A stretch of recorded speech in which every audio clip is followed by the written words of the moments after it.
Yeah, man. This one right here might be one for the books. As in famous. Why? He said, why? Yeah. The story for the books. You know what I'm saying? People would read it. Yeah. It all started on a sleepy winter afternoon in Maryland that turned into a waking nightmare. Montgomery County 911, what's the address of the emergency? The Shell station on the corner of Lockwood and New Hampshire Avenue. They just got robbed and somebody got shot. I don't know if somebody got shot, but I heard gunshots. The cops rushed to the scene, but they're too late. Let's go up a little bit and then An unknown man has walked into a convenience store, taken out a gun, and fatally shot an employee. It's a seemingly random crime and an apparently isolated incident. That is, until they respond to his address. There, they'll learn something truly disturbing. You don't want to go back there if you don't have to. It's pretty bad. But he told me that he's gonna shoot him. He already told me that. An unprovoked attack and a twist no one could have seen coming. Here on the Decoder, with never-before-seen footage that could be disturbing, let's dive into the story of Torrey Moore. For investigators, the story officially began around 3 p.m. on Thursday, December 8, 2022, at a dash-in convenience store in the White Oak area of Montgomery County, directly across from the towering Enclave apartment complex. Staff can be seen on overhead CCTV going about their usual tasks. Just before 3 p.m., a man enters the store. He browses the shelves for a while as the clerk waits at the counter. He walks up to the counter, clutching a bottle of iced tea. Within seconds, the encounter turns hostile. In full view of the clerk, he cracks it open and takes a sip of the drink. No payment, no hesitation. With no sound, we don't know exactly what they're saying, only that tension is rising. Moments later, he throws something at the clerk. The clerk grabs a pole from behind him and swings it at the man in self-defense, not realizing that this split-second reaction will be his last. The man immediately takes out a silver gun and shoots, and as if this isn't enough, he fires more rounds. Then he picks up his bottle of iced tea and casually walks out. Within moments, multiple people call 911, including frantic staff members and passers-by. Can I give you his description while it's still in my head? Yes, go ahead. He had on khaki pants, a blue shirt with a blue do-rag covering his head, with a gray hat, with a blue hoodie, and then a tan coat. He walked from the gas station over across the street. He's barely breathing, but he's been shot in his chest twice. He's been shot in the heart area. I don't think. Okay, give me 1 moment, okay? What is your name? The clerk is identified as 61-year-old Ayalew Wondimu. And about how many minutes ago did this happen? This as soon as I called you, probably a minute. Is there only one person that's shot? There's only one person that's shot. Okay. And the suspect was walking away? He walked away. He walked into the Enclave apartments across the street, so I don't know where he went from there. Okay, 1 moment. The person who's bleeding, is there something you can grab, like a towel or something, to put pressure on the wounds? He is dead. So he's beyond help? He is dead. At 3:06 p.m., the first responders arrive. But what they don't know is that this is only the beginning to a case that will lead to another harrowing discovery. Where is he?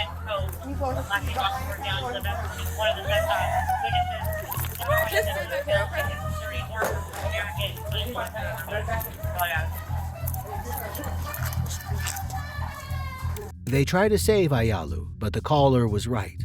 He's beyond help. The cops spread out around the store, talking to the staff and searching for evidence. What is the worker's name? Mine is Magritte. The one that was shot. Is Ayalew. Can you spell it? A-Y? Sorry, one more time. 01. All the employees are in a state of shock. Did you guys see anything? There's a video right there. Really yellow. Yeah. Like a surveillance person I'm looking at now. Called so many times for this guy. Cops, they don't catch him. They do so many stupid stuff, and people die like this. But the store manager wants to make something clear. He's been fearing that something like this would happen for a while. If you saw anything that could be helpful to us to try to catch the guy, I don't know. Do you remember seeing much, or you do? This guy comes every day. Okay. So During the day? yeah. So what he does is he stay outside in front of, and he asks people's money. Okay. When they don't give it to him, he just he's kind of a little bit aggressive most of the time. Yeah. And I don't know. Last week maybe it's a Wednesday, Yes. or I'll say Thursday or Wednesday, one of the day. Okay.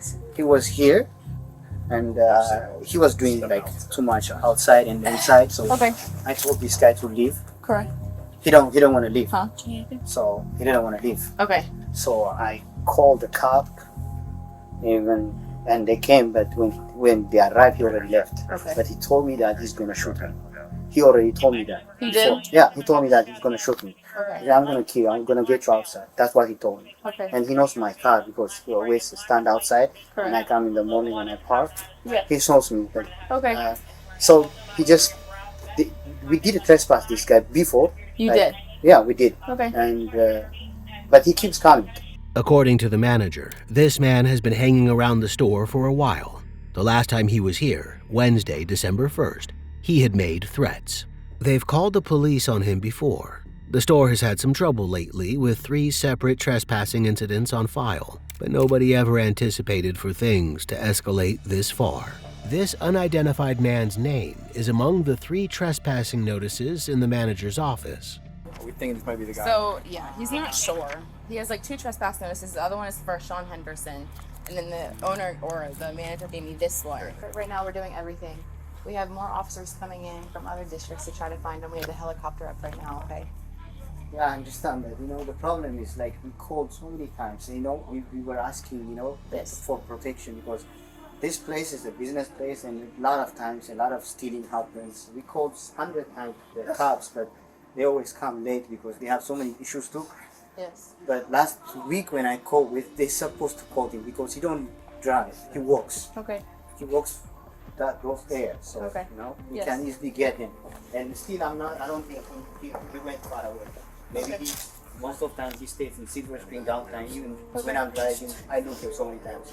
So this guy, he don't drive, he just walks. While it's a promising lead, the unit now has to dig through all 3 profiles to pinpoint their suspect. Time is slipping away, and they know they have to move fast. They enlist the store manager's help in an attempt to identify the suspect quickly. How many times would you say you've seen him? Every day. Every day you see him. Because every day he stay outside and he has people for money. So there's a lot of footage for him staying outside. Have you ever seen him wearing the clothes he was wearing today? Yes. Yes. Same clothes. What about a week ago? Was he wearing the same clothes or different clothes? Do you remember? I would say it's kind of the same, I would say. Okay. But while this man is a regular at the store, the manager doesn't know his name. He always say, I'm the king, I'm the furrows. That's what he used. I'm the king. Yeah, that's what he said so many times. He just, he have a kind of some belief, I think. He always, doing some shit on his hand like this. Because I live Silver Spring, so I see him in downtown. Although Ayalew was struck by multiple rounds, the autopsy later confirmed that it was the bullet that severed his spine that ultimately ended his life, an incident that has now rattled the entire local community.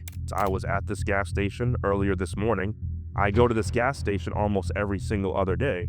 So, you never know when violence is going to strike, and, you hope it's not you, but you also hope no one else gets hurt. Investigators know that they have an armed suspect on the loose and must act fast.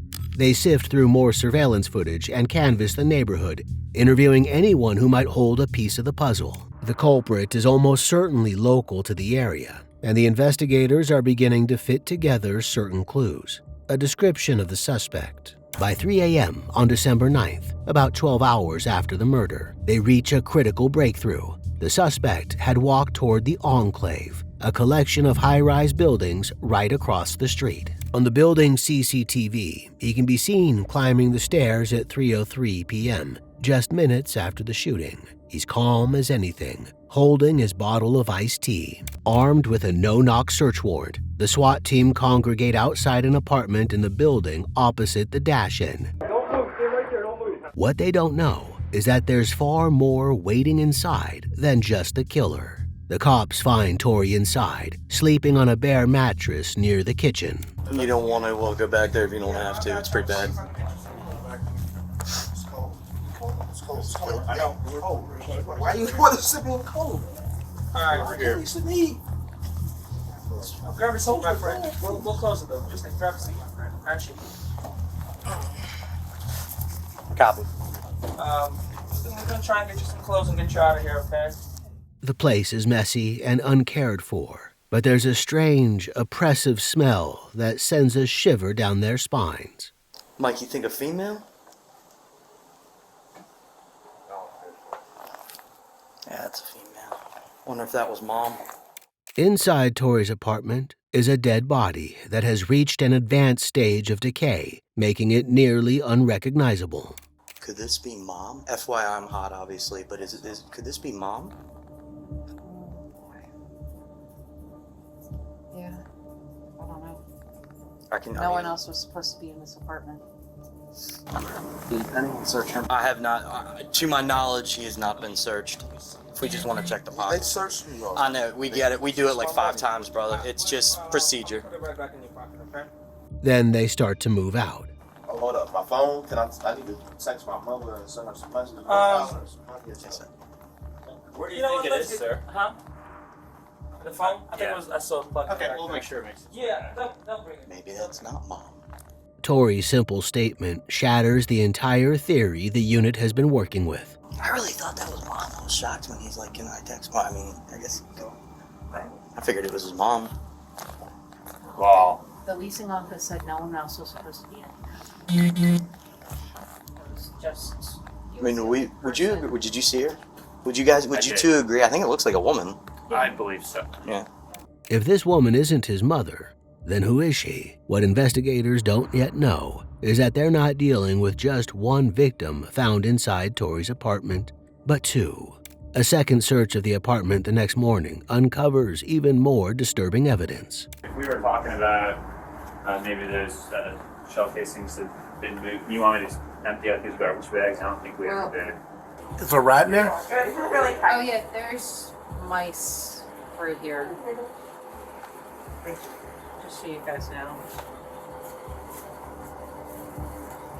So yes, that is true. Apart from Torrey clearly not taking care of his space, investigators determine that he's been living with a dead body for a month or more. They also find multiple weapons in the place, including some spent shell casings and a sword. On December 11th, 2 days after the shooting at the store, a detective sits to interrogate Torrey. Hi, sir. How are you, sir? How you doing in here? I don't really know how to explain it, you know? Like, I feel like I'm having deja vu, man. Like, I'll be honest with you, I'm trying to figure out if I'm in the exact same cell I was in last time. Are you by yourself? Yeah. I'm like, yo, it's kind of crazy. The irony of this, like, I'm like, yo, for some reason, I feel like I'm in the exact same cell from last time. This one right here might be one for the books. As in, famous. Why? You said why? Yeah. So I've been planning on writing a book. Honestly, you know, I just didn't quite get the book. Well, I actually started on one. Yeah. And I think it's in my notes. But I plan on writing all different types of books. But personally, this right here, I feel like this is definitely, you know what I'm saying? A story for the book. You know what I'm saying? People would read it. They haven't started digging into his crimes yet, but he doesn't seem to feel much remorse. It reminds me of the story, I don't know, it's Al Pacino and Raffanello. Right. He tries to explain away his presence at the gas station. The only reason why I stopped was because I was trying to think, do I want to get me a tea or not? This dude, these Ethiopian dudes. He makes out like the staff at the dash-in have a problem with him, a typical defense used to pin the blame on the victim. The cops play along. There's way more to this story. Right. You know, so you've killed. I didn't just go in there and right. just But at the end of murder the day, right. But at the end of the day, like a homicide is basically, you know, killing another person. Like when a police officer shoots somebody, right? It's a homicide. It's ruled a homicide. Right. But every homicide may have an excuse behind it. Like an officer said, "Oh, dude pulled out a gun on me. Dude pulled out a knife on me," stuff like that. So you can't just be like, "All right, well, they killed him, so I guess, you know, it is what it is." So behind every one of those cases is way more of a story than this. It's all a balancing act. They know Torrey killed the clerk in the convenience store, but they don't know why, and they don't yet know how the dead woman fits in.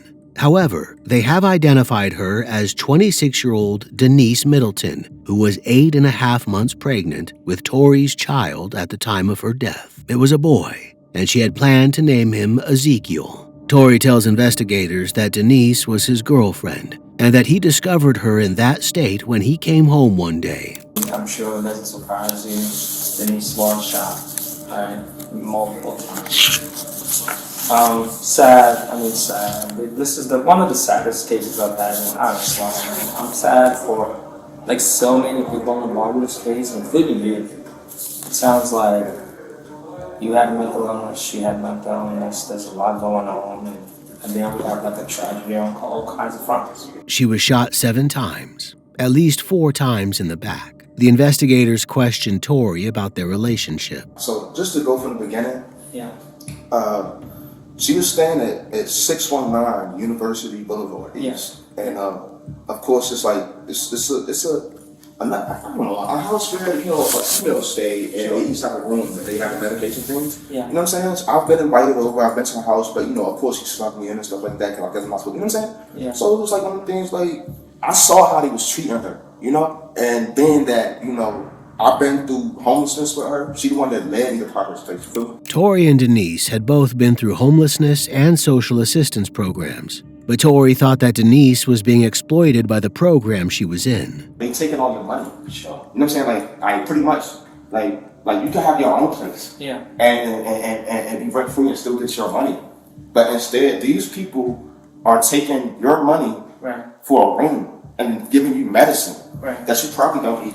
You know what I'm saying? You feel me? So I'm like, yo, Denise, for real, you know what I'm saying? Not on top of that, they was trying to illegally evict her. They told her she had to leave in 10 days, and so she kind of had to go in. Right, she didn't have nowhere to go, but at the same time, she didn't have to leave that place, but she didn't know that. You know what I'm saying? I'm just letting her know, like they can't. That's illegal. That's illegal. Yeah, they gotta go through. Right, they gotta go through the courts to do that. You know what I'm saying? But in the meantime, you can stay at my house. He invited her to stay with him while she got back on her feet. They'd already had a tumultuous relationship, getting together and then separating multiple times. But it was different this time. She was pregnant with his child. You know when somebody keep calling you that somebody they want to be with you?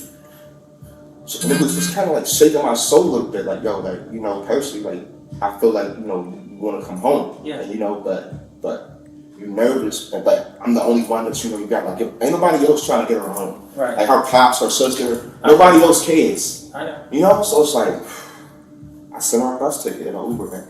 So you send her Uber or a bus or whatever. She comes from Virginia back to Maryland. To Maryland. And then you're there for probably a few months? Or? Yeah, we were staying together for months. She came back.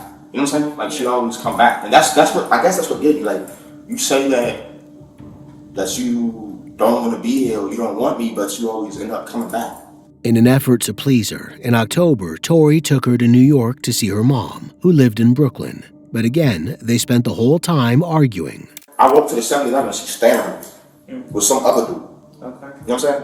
I'm like, fuck, you know what I'm saying? So you come back October 8th, yeah. And that's when the whole story that you told me the other day happened. When you guys are coming, she's complaining about something you not using the bathroom or something using the bathroom, and then you have like a little thing downstairs where she gets pushed down. No, I said we was coming from somewhere, and she had she wanted to use the bathroom, but I'm like, oh, we probably up the street from the house. You know what I'm saying? Like the bathroom in your house. Right. Yeah. So I'm like, why? She wanted to argue, but I stopped anyway. The autopsy of Denise's body revealed that she had been dead for 2 months when she was found. This puts her date of death around October 8th or 9th. Around then, the couple got into a physical altercation. Y'all push her and stuff like that. I'm not boxing her. I push her. First thing she Right, and she fell all the way to the ground. Like, she's slicing it. Like, I didn't push her that hard. You see how much bigger she is than me? Right. But me, I didn't push you that hard. Right. You know what I'm saying? So you slice her. So it's like, now I'm trying to help you up. You know? Like, come on, get up, stop playing. You know what I'm saying? So and it's just like you're just trying to make me look like I'm in the bag now. Again, Torrey uses his usual excuse of blaming the victim and taking no ownership in admitting that he was the one who pushed her to the ground while she was 8.5 months pregnant. So then I get in the house and we still like fighting and wrestling or whatever, you know what I'm saying? And I end up throwing up again. You know, that was on the side where she was at, but she was still living. You know what I'm saying? Right. We were still like going through it then. You know what I'm saying? When I left her, she was still living. The last image we have of Denise is from October 9th from the CCTV of the elevator in their building. The couple gets in the elevator together. Torrey prevents other residents from joining them, while Denise just stands quietly in the corner. When they're alone, she moves away from him, and she appears to be wiping away tears. She follows him slowly, begrudgingly out of the elevator, and we never see her again. And yet, it's what Torrey has done in these 2 months that will leave the investigators and the entire community reeling. For now, they need to uncover the reason behind it all. Why had he gone on such a deadly rampage? And the answers won't come in easy. I mean, that's where I think it's the most important part of the story. And I understand why you may not want to tell us.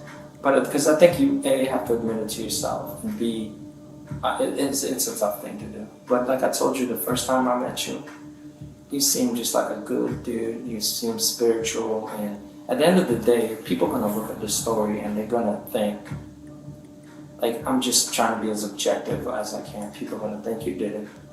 And they're gonna be like, was he remorseful about that? Because just like with this thing at the store, there was an explanation. They're whacking you with a pole, right? Yeah. Like you said, there's only so much you can take. You're not an animal. You come in there trying to get a nice tea, they're whacking you with a pole. But This is some store policy. What the heck's going on, right? So you see how you could go from, oh, they just robbed the store for iced tea, shot the clerk, to, oh man, there's a lot more to the story.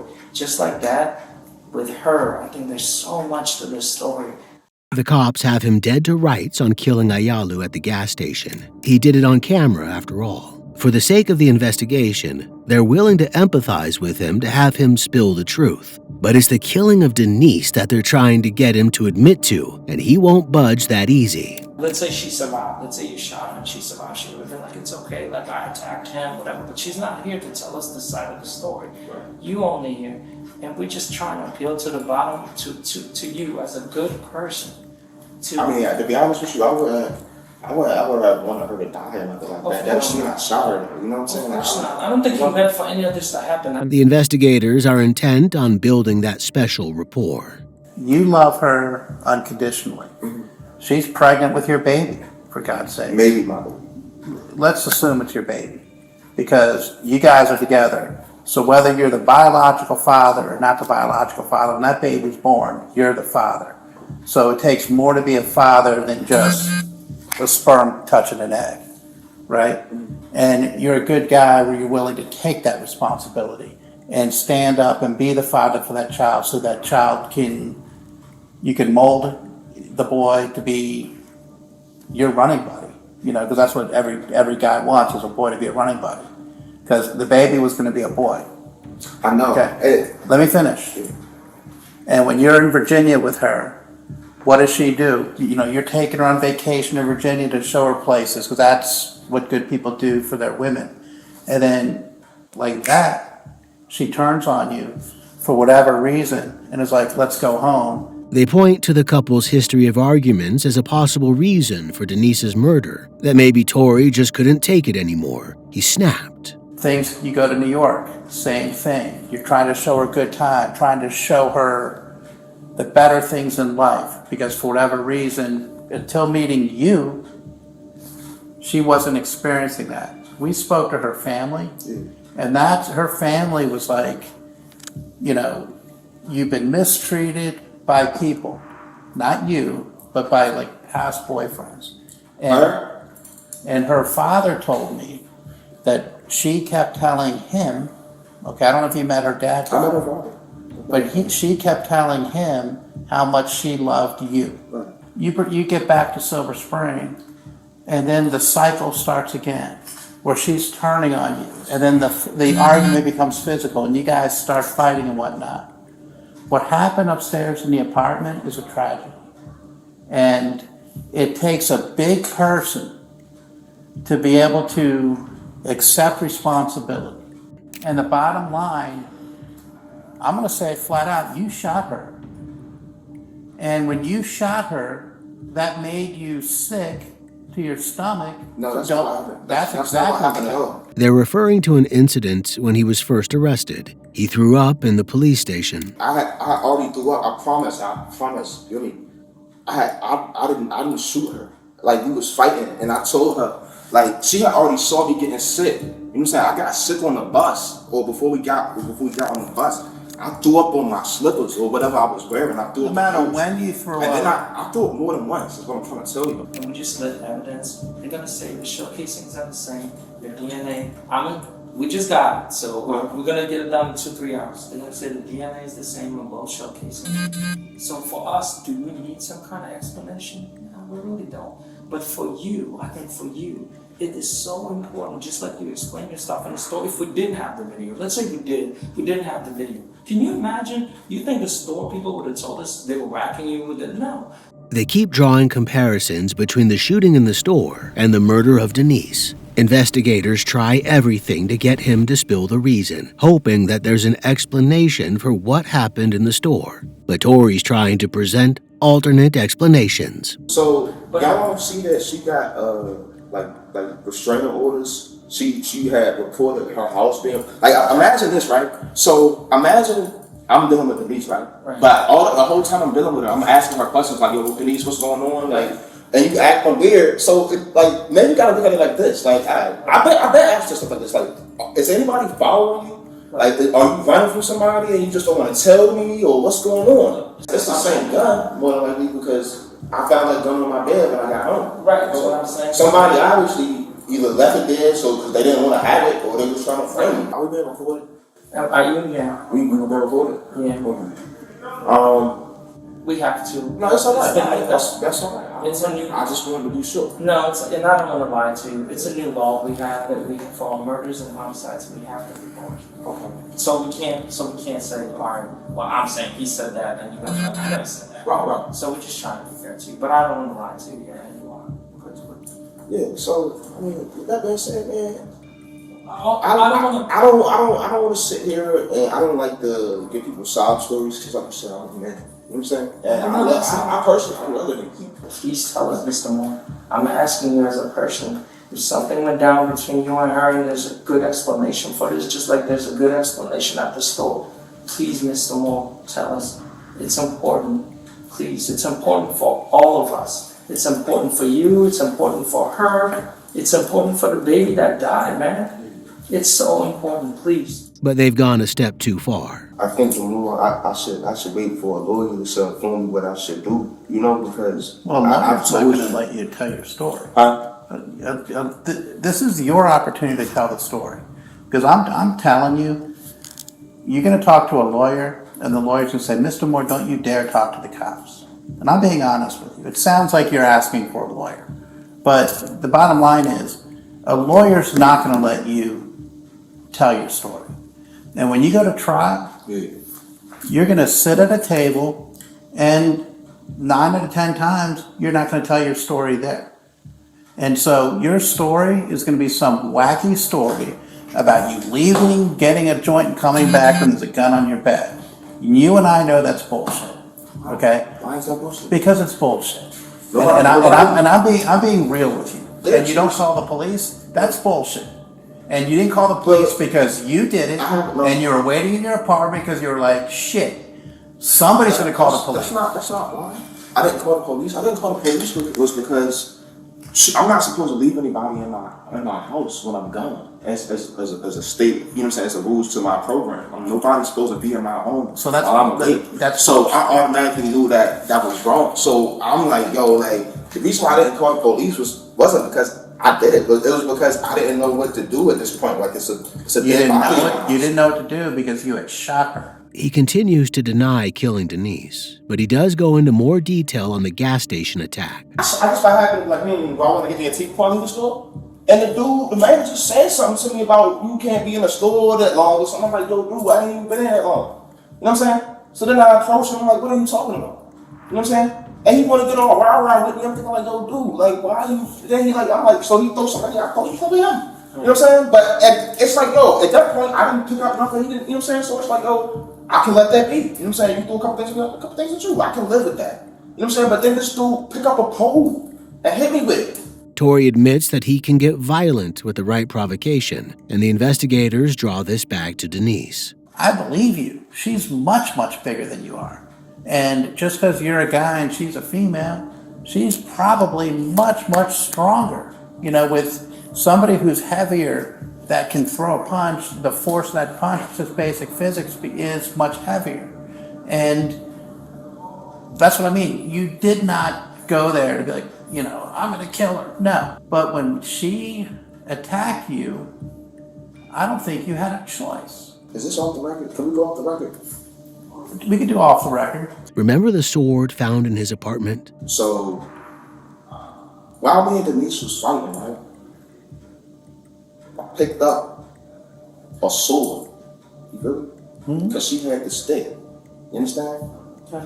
But I knew I didn't want to stab her with that. You feel me? I knew she was pregnant. I didn't want to, you know what I'm saying? I wouldn't want to stab her with the sword. All right? So I threw it. Sword down. And she picked it up. All right? Okay?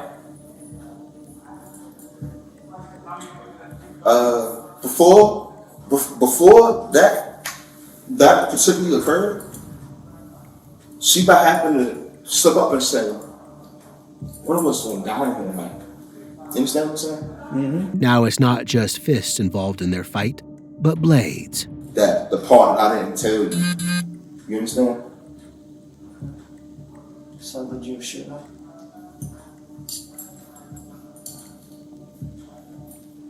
That's off the record. It's between me and you. Like, just us. Just us.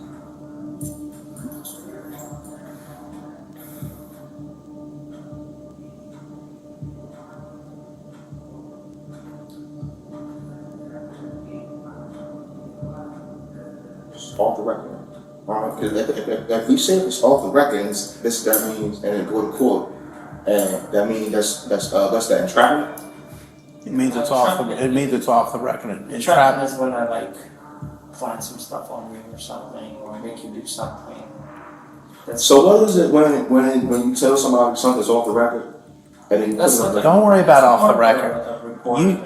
We're there. Huh? We're at that point now. What point? Meaning You're either going to tell us or not. You're either going to tell us or not, because he turned off the recorder. Yeah. Okay. You shot her. There's no cameras in here. You're either going to tell us or not, man. You shot her. If you're going to tell us, just tell us the rest of the story, man. Torrey has just opened the door, admitting that he hasn't told the cops everything for fear of the consequences. Do you give up the sword, she hands over the sword, did she try to stab you with it, or did she actually stab you? Do you have any marks on you? But that's why you had to shoot her, because she had the sword. Is that what you're telling us without telling us? What ended up happening was when I got on the bed, I don't think she hit me, and I don't think I hit her. But it was like one of them things, like we was, you know, it's like yeah, she probably would have hit me, and I just really want to relieve her of these fucking weapons. You know what I'm saying? Like, no. How many times did you shoot her? Huh? How many times did you shoot her? Did I ever say I shot her? Yeah. I did. Or did I just say? He thinks that his physical confirmation, rather than saying it out loud, gives him plausible deniability, but the cops don't see it that way. She said one of us going to die in here tonight. That's what you know what I'm saying? That's what she said. That's why. One of us going to die in here tonight. And I think at that point, it's like, you know, like, you scared my whole life. You just rescued me. You know what I'm saying? You just, you just let me know that you don't mind killing me. It's not an outright confession, but it's close enough. Did I help y'all out with some type of You know, Well, yeah, I mean, I gave y'all, I did, you know, the best I could, but I'm pretty much like telling on me. we just want So make it, the truth, right? Did I do that for y'all? That's all we want. Did I do that for you? Huh? Did I do that for you? I hope so. They take him back to his cell, and they prepare to put him on trial. 31-year-old Torrey Moore appeared in court for the first time since his arrest. He was originally charged with murdering a gas station clerk. The victim in the case was a 61-year-old store clerk who was shot multiple times during an assault that occurred inside of that convenience store. He's now facing 2 additional charges after a young woman's body was found decomposing in his Silver Spring apartment. An examination of his phone records reveals that following that fateful evening of October 9th, he moved around the D.C. area, making damning Google searches, such as how long before a body starts to stink and how to move dead body without being seen. He also searched how to plead insanity. Then he took a bus to North Carolina and then all the way to California, but he couldn't run from what he'd done forever. Torrey returned to Silver Spring a month later. Denise was still lying in his bedroom, lifeless. He still didn't do anything about it. He lived with her in his apartment for 25 more days before the afternoon of December 8th, when he walked into that convenience store. During the proceedings, his lawyers argue that he's not competent to stand trial, saying he has schizophrenia and that he was out of touch with reality. But he does stand trial, not for 2 murders, but for 3. His and Denise's unborn baby Ezekiel, at 8.5 months old, was viable at the time of the shooting. This makes it murder. In May 2024, Ayalew Wondimu's family gets justice. A jury has found him guilty of murdering a gas station clerk. And in November, he's convicted of the murder of Denise and her baby. It's the first conviction of the murder of an unborn child in Montgomery County. In just the last hour, Torrey Moore was sentenced. Torrey did not speak in his defense at his trials, nor did he speak at his sentencing hearings. His victims' families will be forever without an explanation, including this relative of Denise. And rest in peace, Denise, Ezekiel. We got your back. You're gonna be missed. Mr. Middleton, did you want to hear anything today? Did I what? From Mr. Moore, did you want to hear something from him today? Well, a good explanation would have been good, yeah. I would have liked to hear him why. Torrey will not be eligible for parole until he is 90 years old. If you or someone you know is experiencing abuse, the U.S. National Domestic Violence Hotline is available 24/7, 365. 1-800-799-SAFE, 7233, or thehotline.org. What do you think about this horrifying story? Let us know your thoughts in the comments below. Until next time, stay safe, keep up with our channel, and we will see you very soon on the Decoder.